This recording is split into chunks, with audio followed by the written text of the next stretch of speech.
Hello friends, नमस्कार। Welcome back to my YouTube channel. मैं हूं आपका दोस्त तरुण बोरिया। आपका स्वागत है नर्सिंग नॉलेज विद तरुण। आज का topic large intestine. Last topic small intestine, जो कि जीआई ट्रैक के पोर्शन है। जीआई ट्रैक पूरा पोर्शन जिसके लास्ट पार्ट लार्ज इंटेस्टाइन पर आज हम आ गए हैं। लास्ट वीडियो अकाउंट सेक्शन में जाके आप देख सकते हैं। वीडियो अच्छी लगी तो लाइक शेयर जरूर करें, चैनल को सब्सक्राइब करना ना भूलें, बेल आइकन को जरूर दबाएं ताकि मेरे वीडियो के अपडेट सबसे पहले आपको पहुंच सके। आज के टॉपिक पर लार्ज इंटेस्टाइन क्या है, कितने पार्ट्स हैं, क्या क्या फंक्शन है, कहां पर प्रेजेंट होती है। स्मॉल इंटेस्टाइन से आगे बढ़ते हुए लार्ज इंटेस्टाइन। स्मॉल इंटेस्टाइन जो कि लास्ट वीडियो में हमने पढ़ाई, आगे उसका अगला portion terminal portion of GI tract, यानी कि जीआई ट्रैक का लास्ट पोर्शन है, जो कि स्मॉल इंटेस्टाइन से आगे large intestine last GI tract यानी कि डाइजेस्टिव सिस्टम का लास्ट ऑर्गन, जहां पर पूरा अब्जॉर्प्शन होने के बाद जो शेष रहता है वो शरीर से बाहर कर दिया जाता है।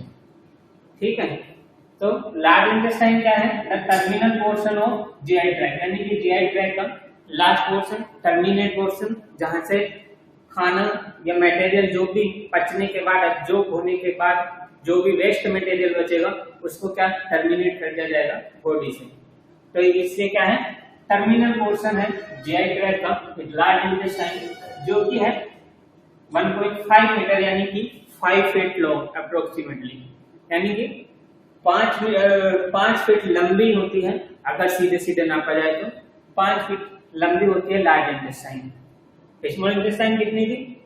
20 से 25 फीट लॉन्ग।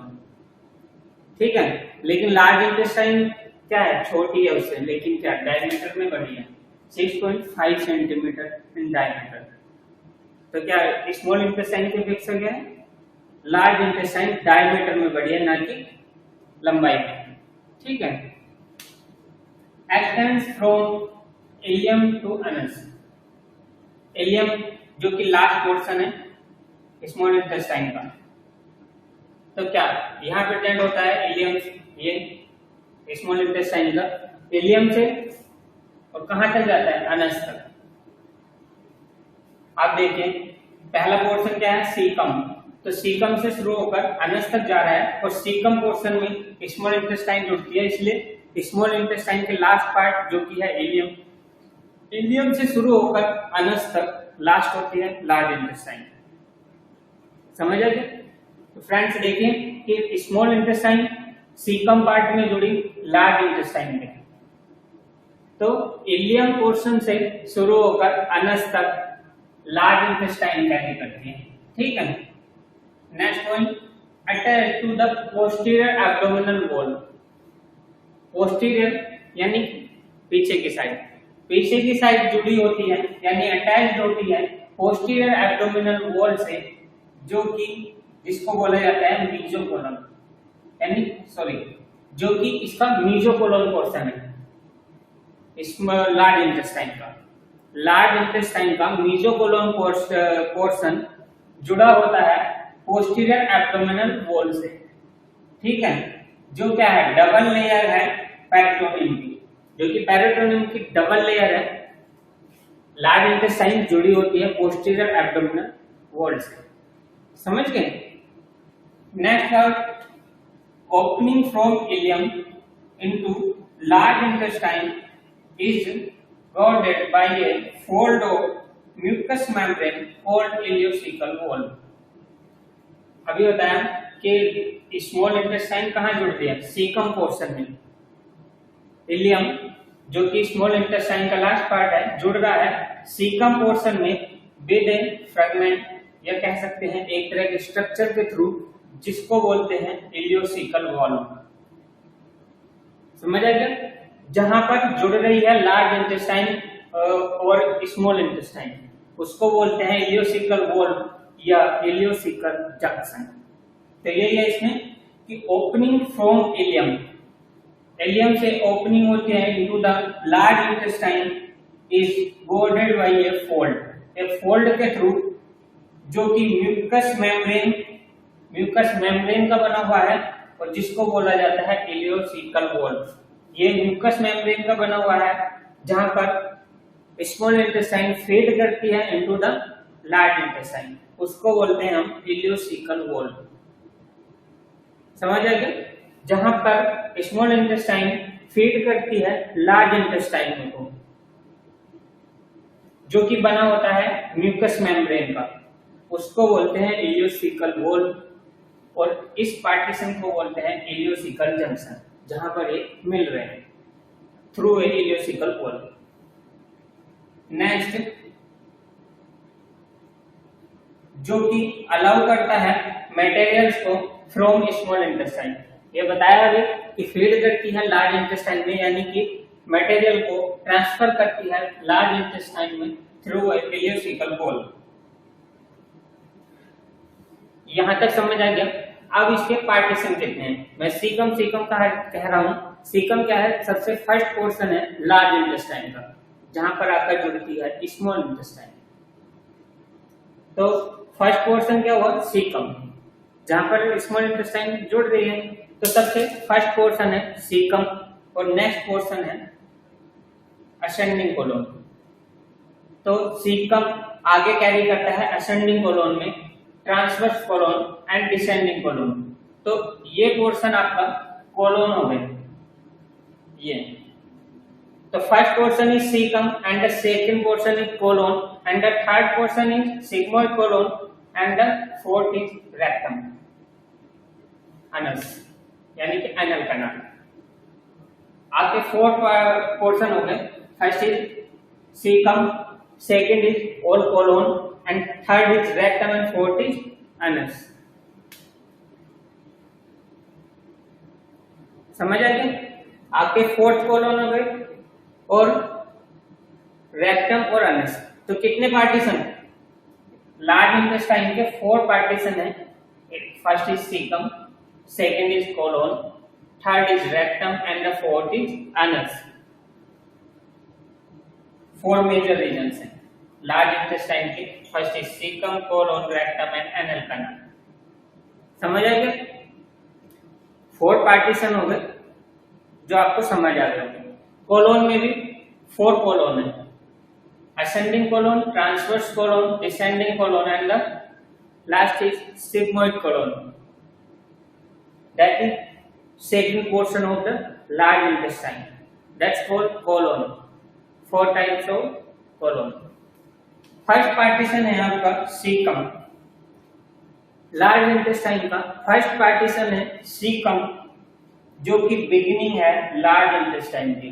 क्या है? बिगिनिंग, यानी कि फर्स्ट पार्ट है तो ऑब्वियसली बिगिनिंग है, यानी कि शुरुआत है लार्ज इंटेस्टाइन की, जिसमें आकर जुड़ती है स्मॉल इंटेस्टाइन, फीड करती है इनटू द लार्ज इंटेस्टाइन। तो beginning of the large intestine के बिगिनिंग है, शुरुआत है। सेकेंड पॉइंट क्या है? Small intestine feeds into the caecum through a small channel in the side of it, यानी कि इसके साइड में, एक साइड में तो जुड़ रही ना, यानी कि नीचे को ब्लाइंड भी है एक तरह से। यहां तक का पूरा पोर्शन है सीकम। ठीक है? तो स्मॉल इंटेस्टाइन आप देख रहे होंगे, ये साइड से आके जुड़ रही है, उससे नीचे थोड़ा सा ब्लाइंड पोर्शन भी जो नीचे की तरफ हैंग है। ये पोर्शन, ये इतना वाला, ये जो पोर्शन है लार्ज इंटेस्टाइन के सीकम पार्ट का, ये ब्लाइंड पोर्शन है जो नीचे की तरफ इंफीरियरली है और साइड से आकर जुड़ रही है स्मॉल इंटेस्टाइन, एक साइड से आकर थ्रू ए स्ट्रक्चर, यानी एक स्मॉल चैनल जिसको हम इलियोसिकल वॉल बोल रहे हैं। स्मॉल चैनल के through in the side of it, यानी कि इसके साइड में जुड़ रही है। यही लिखा हुआ है स्मॉल इंटेस्टाइन फीड्स करती है इनटू द सीकम में थ्रू ए स्मॉल चैनल यानी इलियोसिकल वाल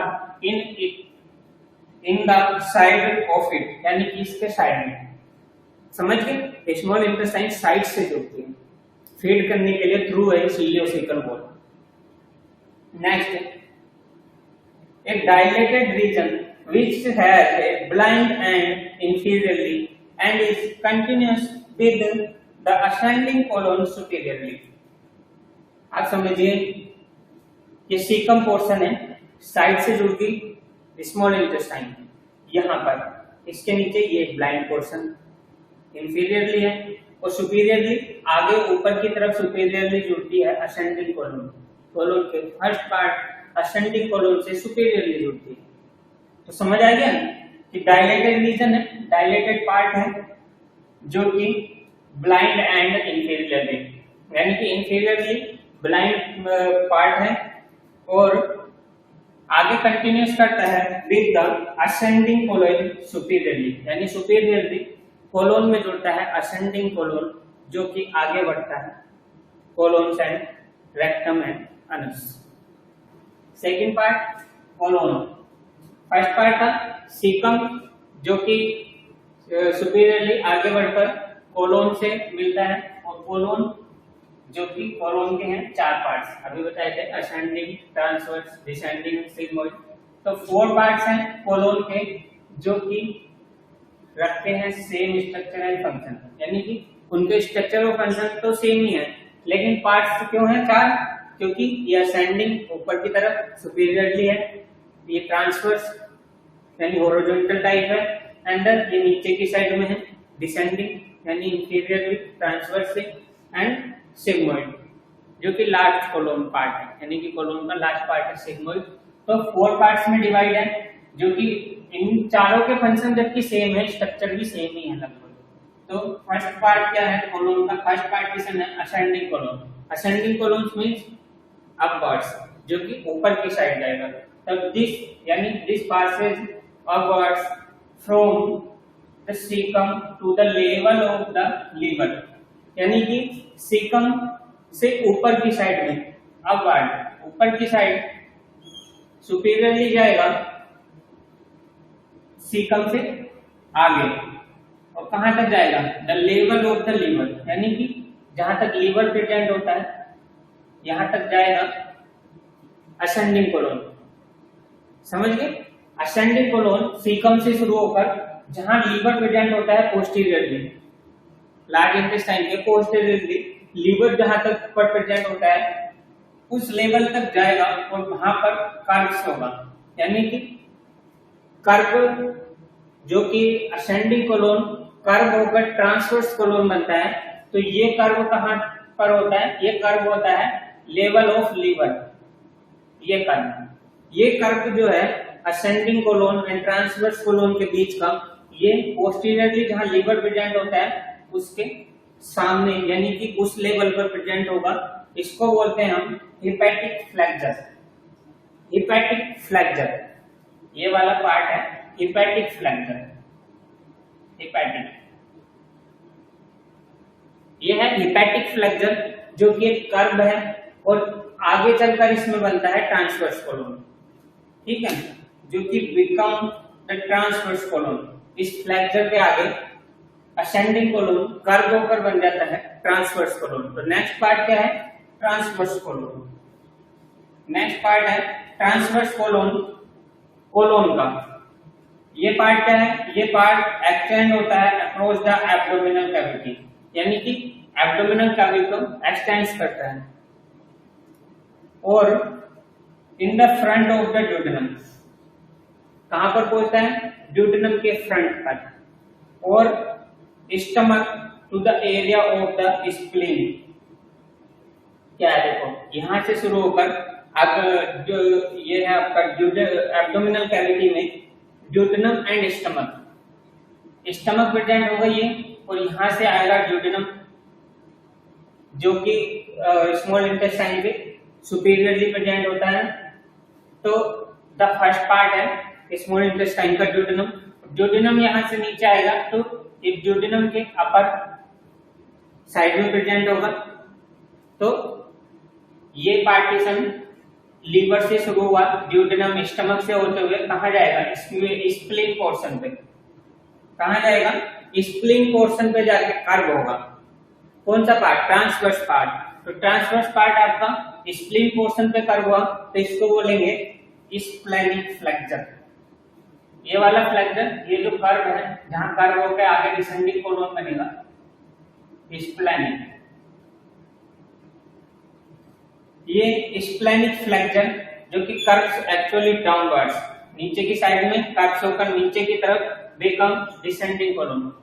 ट्रांसवर्स कोलोन असेंडिंग कोलोन से हिपैटिक फ्लेक्सर से शुरू होगा और स्प्लेनिक फ्लेक्सर से कर्व होकर डिसेंडिंग कोलोन बनेगा, जो कि प्रेजेंट होता है हॉरिजॉन्टली, यानी कि ट्रांसवर्स कोलोन है जो स्प्लीन पर, जहां पर लेवल ऑफ स्प्लीन के अपवर्ड्स प्रेजेंट होगा और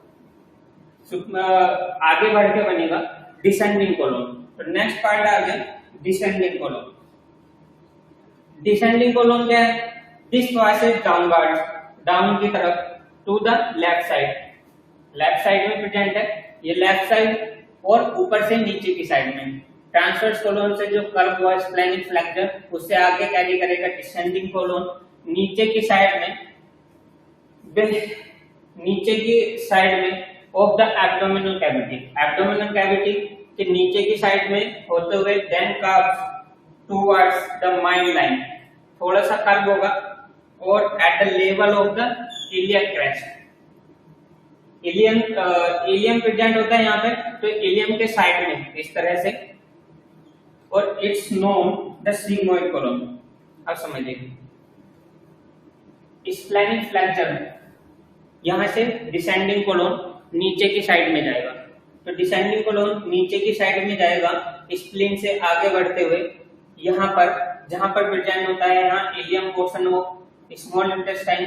इलियम पोर्शन पे आके स्लाइटली क्या कर्व हो रहा है, स्लाइटली कर्व होकर बनेगा सिग्मोइड कोलोन। जो स्लाइटली पोर्शन कर्व होगा उससे आगे कैरी करेगा सिग्मोइड कोलोन, और जो ये कर्व है जिस लेवल पर होता है उसको बोलते हैं इलियक क्रेस्ट, यानी कि जहां पर इलियम प्रेजेंट है। Next part sigmoid colon, the part describes an shape and S shape. ये एस शेप हो गई इस तरह से, ये देखिए ये तो एस शेप बन जाएगी, जो कि in the pelvic cavity, abdominal cavity से नीचे की साइड इंफीरियरली प्रेजेंट होती है। Pelvic cavity that continues downwards to become the rectum. तो रेक्टम आगे चल के सिग्मोइड कोलोन क्या बन गया? रेक्टम बन गया। तो sigmoid colon the last part of colon जो कि एस शेप्ड का प्रेजेंट होगा इस तरह से, कुछ एस साइड का स्लाइटली कर्व्ड होगा, लेवल ऑफ इलियक क्रेस्ट से आगे, तो एस शेप्ड में स्लाइटली कर्व्ड होगा, जो कि पेल्विक कैविटी में प्रेजेंट होता है। ये कहां हुआ? एब्डोमिनल कैविटी में। आगे नीचे इंफीरियरली क्या है? पेल्विक कैविटी है, और पेल्विक कैविटी में प्रेजेंट होगा सिग्मोइड कोलोन, जो आगे बढ़कर बनेगा, आगे चल के slightly downwards continuous become the rectum, आगे चल के बन गया रेक्टम। नेक्स्ट पार्ट है फ्रेंड्स रेक्टम। रेक्टम यानी third part of large intestine,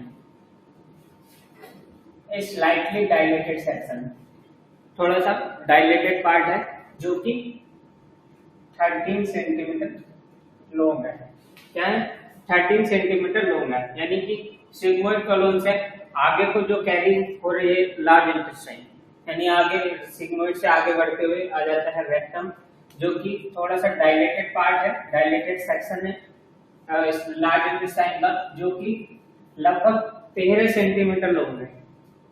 यानी रेक्टम की अगर लंबाई की बात करें तो 13 सेंटीमीटर लॉन्ग है, और leads from sigmoid colon terminates in the anal canal. कहां से शुरू हो रही है? सिग्मोइड कोलोन से, और कहां तक जा रहा है? Terminates in the anal canal, यानी कि एनल कैनाल पर जाएगा। जहां तक एनल कैनाल है यहां तक कैरी करता है रेक्टम। किस चीज को कैरी करता है?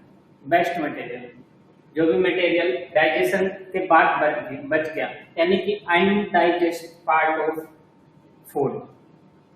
फूड का अनडाइजेस्ट पार्ट जो है उसको कैरी करता है, और सिग्मोइड कोलोन से आगे टर्मिनेट्स करता है इन द एनल कैनाल, यानी कि सिग्मोइड पार्ट से लेकर टर्मिनेट पार्ट तक यानी कि एनल कैनाल तक ले जाने का कार्य है रेक्टम का।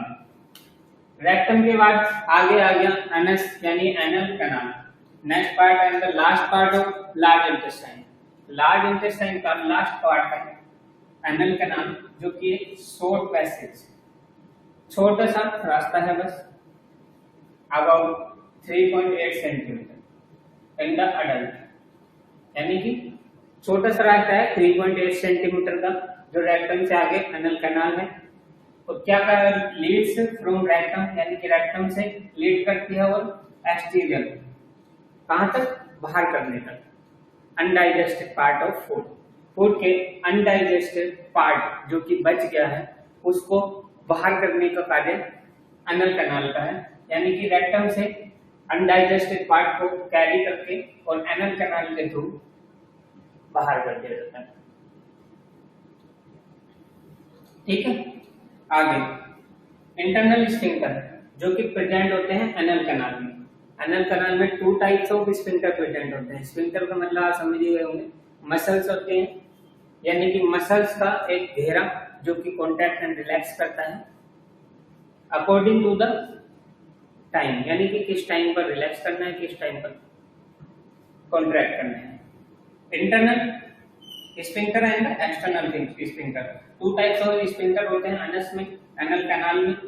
फर्स्ट इज इंटरनल स्फिंक्टर जो कि कंसिस्ट करता है स्मूथ मसल्स को, स्मूथ मसल्स को कंसिस्ट करता है is under the control of the autonomic nervous system, यानी कि जो इंटरनल वाला स्फिंक्टर है जो रेक्टम और अनस के बीच में प्रेजेंट है एनल कैनाल के, वो कंसिस्ट करता है स्मूथ मसल्स को and under the control of autonomic nervous system. Autonomic nervous system यानी कि जो सिस्टम अपने आप ऑपरेट होते हैं शरीर में, यानी वो ह्यूमन बॉडी में जो सिस्टम ब्रेन के थ्रू ऑटोमेटिक ऑपरेट होते हैं उनको बोलते हैं ऑटोनॉमिक नर्वस सिस्टम के थ्रू ऑपरेट होने वाले system.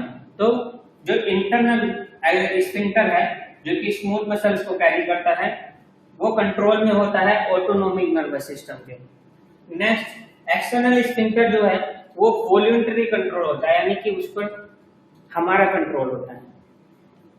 Formed by skeletal muscles, और स्केलेटल मसल्स से फॉर्म्ड होता है। स्केलेटल मसल्स हार्ड थोड़ी स्ट्रॉन्ग मसल्स होती है जो कि हम उनको कंट्रोल कर सकते हैं, हमारे कंट्रोल के बिना ऑपरेट नहीं होंगी। ये सेकंड जो एक्सटर्नल स्फिंक्टर है उसका कार्य है फेस, यानी कि अनडाइजेस्टेड पार्ट को बाहर करना। आगे लार्ज इंटेस्टाइन के फंक्शन क्या हैं। लास्ट पार्ट है जीआई ट्रैक्ट का। लास्ट पार्ट जो जीआई ट्रैक्ट का है लार्ज इंटेस्टाइन, इसके फंक्शन क्या क्या हुए। एब्जॉर्प्शन, फर्स्ट सबसे पहला तो एब्जॉर्प्शन ही जो कि स्मॉल इंटेस्टाइन में होने से रह गया। जो मटेरियल आया कहां से, स्मॉल इंटेस्टाइन से, स्मॉल इंटेस्टाइन से जो मटेरियल आया जो बच गया स्मॉल इंटेस्टाइन से एब्जॉर्ब होने से, वो उसका एब्जॉर्प्शन होगा लार्ज इंटेस्टाइन में, मेनली वाटर। वाटर का एब्जॉर्प्शन मेनली सबसे पहले तो जो भी वाटर रह गया उसका यहाँ पर एब्जॉर्प्शन होगा। और अगर डिहाइड्रेशन हो रहा है तो वाटर का सबसे ज्यादा एब्जॉर्प्शन यहीं से होगा। अगर डिहाइड्रेशन हो रहा है तो जो जितना भी वाटर बच जाएगा उसका एब्जॉर्प्शन यहाँ होगा। उसके बाद कुछ amino acids,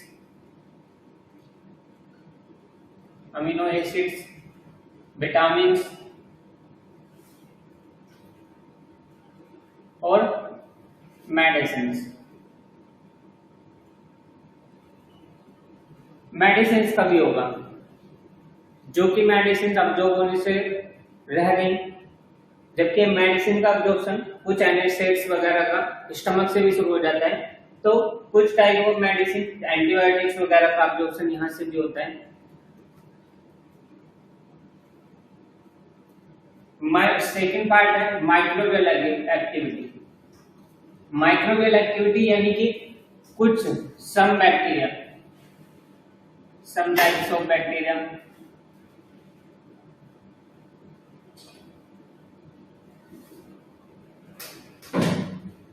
some types of bacteria, microbial activity यानी कि some type of bacteria present होते हैं लार्ज इंटेस्टाइन में, जो कि मोस्टली हैं हार्मलेस। क्या है? हार्मलेस है, यानी कि मोस्टली वो नुकसान नहीं पहुंचाते हैं, जबकि हेल्प करते हैं वेस्ट मटेरियल को तैयार करने में, यानी कि एब्जॉर्प्शन के बाद जो बच गया है उसको बाहर करने में हेल्प करते हैं मेडिसिन। इसको गोल क्यों किया था? इसलिए क्या था कि जब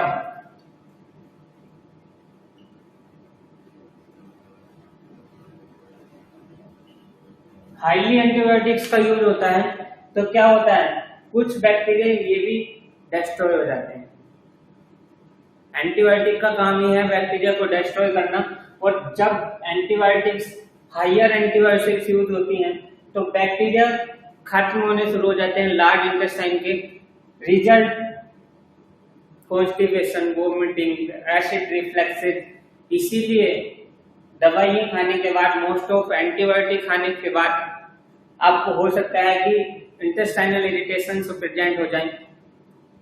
माइक्रोवेल एक्टिविटी कम हो जाए तो क्या कम हो जाएगा काम, जो कि बाहर करने के लिए खाने को बाहर करने से पहले उसको तैयार किया जाता है, एब्जॉर्ब किया जाता है पूरे तरह से, उसमें बहुत हेल्प करते हैं बैक्टीरिया। और अगर लार्ज इंटेस्टाइन के बैक्टीरिया किल हो जाए तो क्या होगा, पूरे तरीके से एब्जॉर्प्शन नहीं हो पाएगा खाने का, और फेसेस तैयार नहीं हो पाएगा। जो हम बाहर करते हैं वेस्ट मटेरियल वो अच्छे से तैयार नहीं हो पाएगा, और क्या होगा, इन्फेक्शन हो सकता है लार्ज इंटेस्टाइन में। आपके माइक्रोवेल एक्टिविटी कम हो जाएगी तो एब्जॉर्प्शन ठीक से नहीं हो पाएगा, खाना पीना अच्छे से नहीं हो पाएगा, तो जो भी है आपको एनर्जी अच्छे से ना मिल पाए। तो मोस्ट ऑफ एंटीबायोटिक्स यूज करने से हो सकता है कि बैक्टीरिया भी किल हो जाए।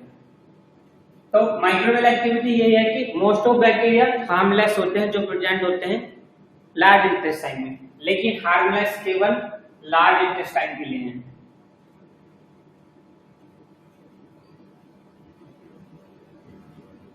किनके लिए है? मोस्टली लार्ज इंटेस्टाइन के लिए ही हार्मलेस है। इसके बाद अगर इसके अलावा किसी और ऑर्गन में ये बैक्टीरिया जाते हैं तो हो सकता है उसको इन्फेक्टेड कर दे, इंक्लूडेड स्मॉल इंटेस्टाइन। तो ये बैक्टीरिया जो कि हार्मलेस है केवल लार्ज इंटेस्टाइन के लिए। अगर ये बैक्टीरिया कहीं और जाते हैं तो हो सकता है कि उसमें इन्फेक्शन हो जाए और ऑर्गन्स के लिए हार्मफुल हो। Next, mass movement. Mass movement क्या है? मास मूवमेंट है जो कि वेव प्रेजेंट होती है लार्ज इंटेस्टाइन में।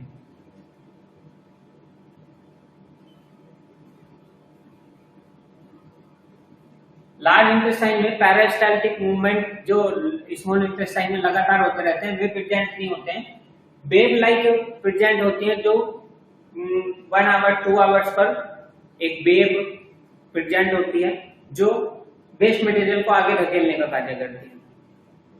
जो आपका वेस्ट मटेरियल बचा हुआ है उसको आगे धकेलने का कार्य एज ए वेव किया जाता है, जो कि प्रेजेंट लगातार मूवमेंट नहीं होकर टाइम टाइम पर मूवमेंट प्रेजेंट होते हैं, वेव लाइक मूवमेंट, जो कि मास मूवमेंट कहलाते हैं। आगे लास्ट, डिफेशन। डिफेशन क्या है? डिफेशन है वेस्ट मटेरियल को तैयार करना एज ए फैसल, यानी कि बाहर करने के लिए तैयार करना। वेस्ट मटेरियल जो बच गया है उसका बाहर करना।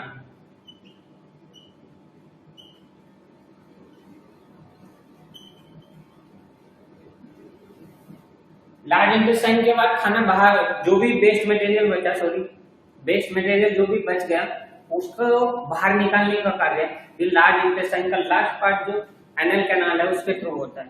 तो वेस्ट मटेरियल को एनल कैनाल के थ्रू